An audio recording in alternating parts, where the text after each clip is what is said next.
License Act was created in 1973 to establish qualification standards and regulate persons who engage in bid calling for hire to conduct auctions for the purpose of selling goods, chattels, merchandise, real or personal property, or any other commodity that may be legally kept or offered for sale by or at a public auction.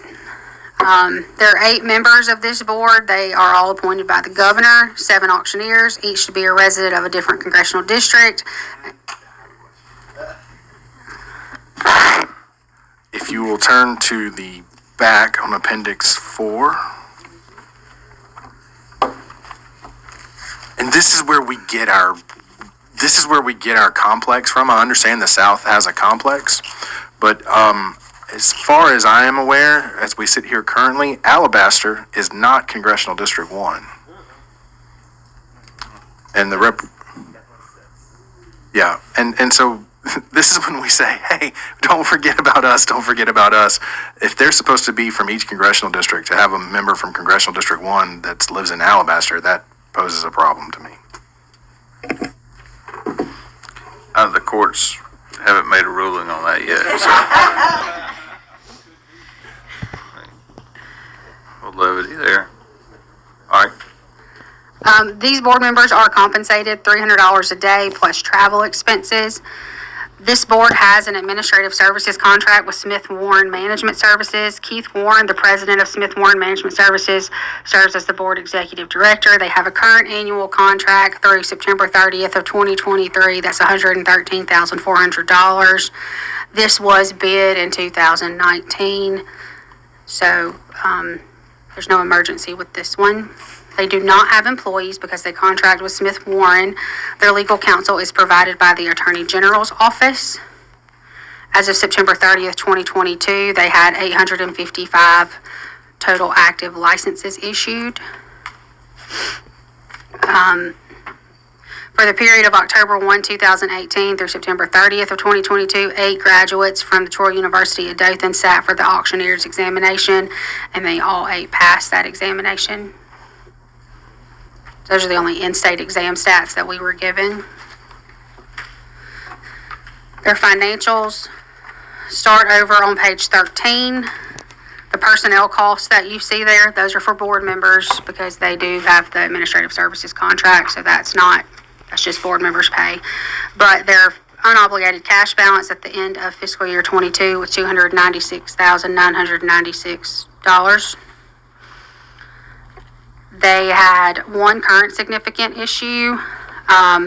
59 payments made to Smith Warren Management Services were reviewed. Supporting documentation for 58 of these payments revealed that invoices from Smith Warren Management Services for administrative services were submitted and paid by the board prior to the services actually being rendered. These invoices were submitted at the beginning of the month for services that were being billed. They were then paid before the end of that same month, before the services were fully rendered. They had a prior significant issue from 2019 that was unresolved. It had to do with responses to the survey. 17 of the 42 licensees, which included auctioneers, apprentices, and companies that responded to our survey, stated that the most significant issue currently facing the board is online auctions and unlicensed individuals conducting online and internet auctions.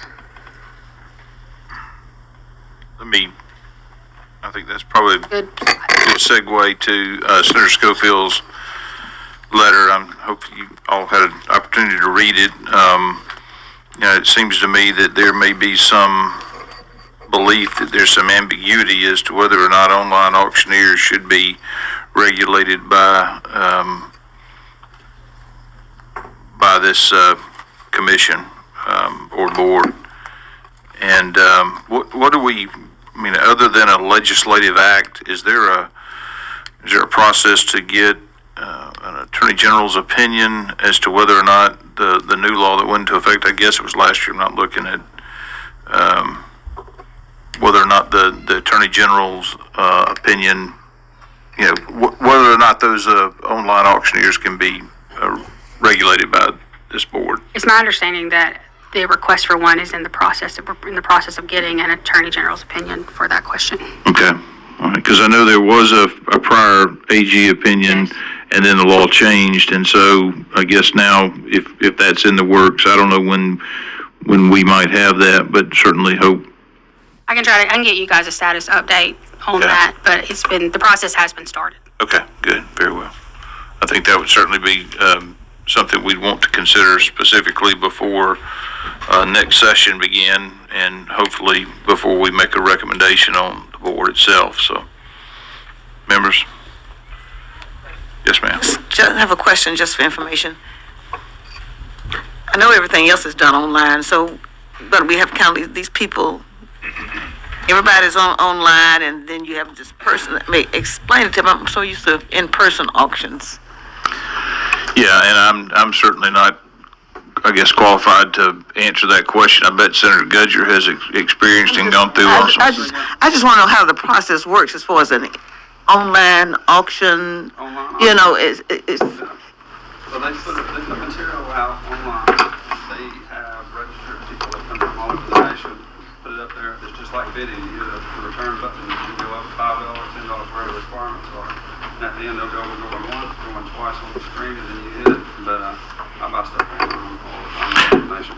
But it would certainly seem to me that that's a world of difference between that and an in-person type of auctioneering. I'm sitting at my home in my pajamas. I mean, it's totally different than going to an auction house. Auctioneer, and that's what they do. But it is different. It's online versus so it's different. I guess I'm looking at it from an in-person auction would be more local, and That's correct. and what you do is multi-state, yeah, an eBay kind of site. I'll also be interested in other state laws, where they stack up with this. Just to confirm, we have asked for the opinion. Okay. Paul texted me. Good, thank you. And moving. Karen, I guess she's requesting that we have some information on what some of the other states are doing when it comes to online auctions. Okay. Just want to make sure you picked up on that. Thank you. His last two paragraphs, he's basically asking us to do two things, right? To clarify in future legislation so that it corrects this, and he said requesting that this committee go on record as the Alabama Board of Auctioneers to refrain from any enforcement action against citizens until it's cleared up. Yeah, and so I would say to that, I think, we'll hear more from the auctioneers tomorrow, I guess, but, if their position this is the Will Barfoot approach to it, if their position from a legal standpoint is that we are bound and we believe that the new law mandates that we regulate those folks, number one, I don't think we've got the authority to sunset to tell them to do something that they believe is legally their responsibility, and I think that's why the AG's opinion would be very helpful. If it is not within their purview to regulate those folks, and they continue to do that, we certainly want to know before we decide what the recommendation of the Sunset Committee is, and then to the extent, depending on what the AG's opinion is, certainly this committee or an individual member of the committee or an individual in the House or Senate otherwise could craft a piece of legislation to correct whatever the AG's opinion may come out just the opposite of that. So, members, any other questions, comments? All right, I think that's the end of it. Any more discussion? If not, is there a motion to adjourn? There's a motion and a second. All in favor say aye.